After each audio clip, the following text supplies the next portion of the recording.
నా పేరు హనుమంత్ రెడ్డి అండి. నేను DGM regional manager union bank of India.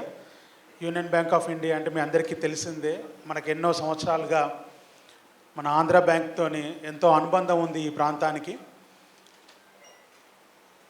So మనకి గుంటూరు రీజన్లో మనకు ఆల్మోస్ట్ 70 బ్రాంచెస్ ఉన్నాయి.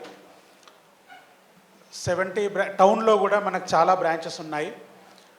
మనకు సంబంధించినటువంటి బ్యాంక్ వేరియస్ ప్రోడక్ట్స్ని ఆఫర్ చేయడం జరుగుతూ ఉంటుంది.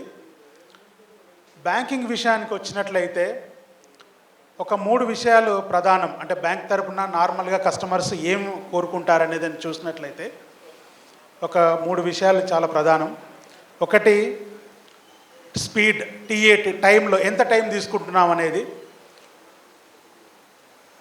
నేను చెప్పినట్టుగా మనకున్నటువంటి ప్రతి బ్రాంచ్ మేనేజర్ కూడా వాళ్ళకి డెలిగేషన్ పవర్స్ ఉన్నాయి. ఈవెన్ 50 lakhs వరకు మనకు బ్రాంచ్లోనే శాంక్షన్ చేయడం జరుగుతూ ఉంటుంది. So speed.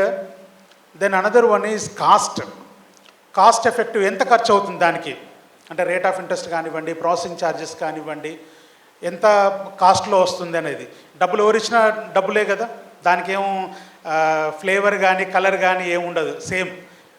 కాబట్టి ఎంత కాస్ట్ ఆఫ్ లెండింగ్ ఎంత, ఆర్ కాస్ట్ ఆఫ్ బారోయింగ్ ఎంత అనేది మేము గర్వంగా చెప్తా ఉన్నాం. Union bank of India is offering at the most lowest rates in the entire country. Okay, processing charges కానివ్వండి, రేట్ ఆఫ్ ఇంట్రెస్ట్ కానివ్వండి, hours is the best rate of interest. ఇంకా 3వ విషయానికి వచ్చినట్లయితే సర్వీస్. మీ అందరికీ తెలిసిందే ఆంధ్ర బ్యాంక్ అంటేనే సర్వీస్. సో ఆ సర్వీస్ కోసమే పుట్టినటువంటి బ్యాంక్ అది.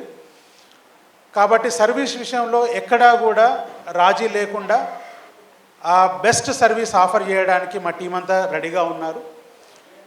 ప్రోడక్ట్స్ విషయానికి వచ్చేస్తే యాక్చువల్గా our team is there. Madam Sahitya and Srinivas, please come.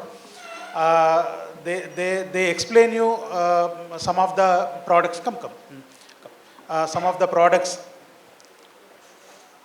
But ఆ ప్రోడక్ట్స్ వినే ముందు ఒకటి ఏంటంటే, బ్యాంక్ ఆల్వేస్ మనం ఏదైతే అమౌంట్ లెండ్ చేస్తున్నామో bank always looks for end use of funds. అంటే ఏ పర్పస్ కోసం అయితే మనం డబ్బులు తీసుకుంటున్నామో ఆ పర్పస్ కోసమే వాడుకోవాలి. నెంబర్ 1 అదొకటి చాలా ఇంపార్టెంట్ విషయం. రెండవది, మనకు ఉన్నటువంటి రికార్డ్ని మనం ప్రాపర్గా మనం ఉంచేసుకొని, రికార్డ్ కీపింగ్ ప్రాపర్గా చూసుకొని, మన రేటింగ్ని మనం బ్యాంకింగ్లో ఇంప్రూవ్ చేసుకున్నట్లయితే డెఫినెట్గా బ్యాంక్సే మీ వెంట పడతాయి. సో చాలామంది ఏమంటారంటే, బ్యాంక్లో మనకు లోన్ రాకపోవడము, రాలేవు అని చెప్పడము. ఇది మనం రేటింగ్ని కానీ మన క్రెడిబిలిటీని కానీ జాగ్రత్తగా ఉంచుకున్నట్లయితే, మన రికార్డ్ కీపింగ్ కానీ మన బుక్స్ ఆఫ్ అకౌంట్స్ని కానీ ప్రాపర్గా మెయింటైన్ చేసినట్లయితే, మన టర్నోవర్ని కూడా టోటల్గా బ్యాంక్ ద్వారా రూట్ చేసినట్లయితే డెఫినెట్గా మన రేటింగ్ ఇంప్రూవ్ అవుతూ ఉంటుంది. దెన్ రేటింగ్ ఈజ్ మనకు బ్యాంక్ రేటింగ్ అనేది ఒక రకమైనటువంటి కొలమానం. సో కాబట్టి ఈ విషయాలు కూడా మీరు గుర్తుపెట్టుకోవాల్సిందిగా నేను కోరుతా ఉన్నాను. సో ఇప్పుడు ఎవ్రీథింగ్, ఏ ట్రాన్సాక్షన్స్ అయినా మనకు బ్యాంక్లో ఉన్నటువంటి ఎట్లాంటి రీపేమెంట్ డిలే అయినా ఏదైనా కూడా సిబిల్కి రూట్ అవుతూ ఉంటుంది. ఆ సిబిల్ రిపోర్ట్ని మనం చాలా జాగ్రత్తగా ఉంచుకోవాలి. కాబట్టి డెఫినెట్గా మీకు మనకున్నటువంటి బ్రాంచెస్ ఈ ఎంటర్ప్రెన్యూర్షిప్ డెవలప్మెంట్ కోసం, కొత్తగా వచ్చేటువంటి ఎంటర్ప్రెన్యూర్స్కి ఉపయోగకరంగా ఉంటుందని, బ్యాంకులో ఉన్నటువంటి ప్రోడక్ట్స్ అన్నీ కూడా మీరు వాడుకోవాలని చెప్పేసి సవినయంగా మనవి చేస్తూ, శ్రీనివాస్ గారిని please take it forward by explaining the various products. Thank you very much sir. మరి మా హనుమంత్ రెడ్డి గారికి కండువాతో చిరు సన్మానం. తన వాల్యుబుల్ టైం తీసుకొని రీజనల్ హెడ్ అయినప్పటికీ మీ అందరినీ కలవాలనే ఉద్దేశంతో ఇన్వైట్ చేయగానే వచ్చారు. వారికి ధన్యవాదాలు తెలియజేస్తున్నాం.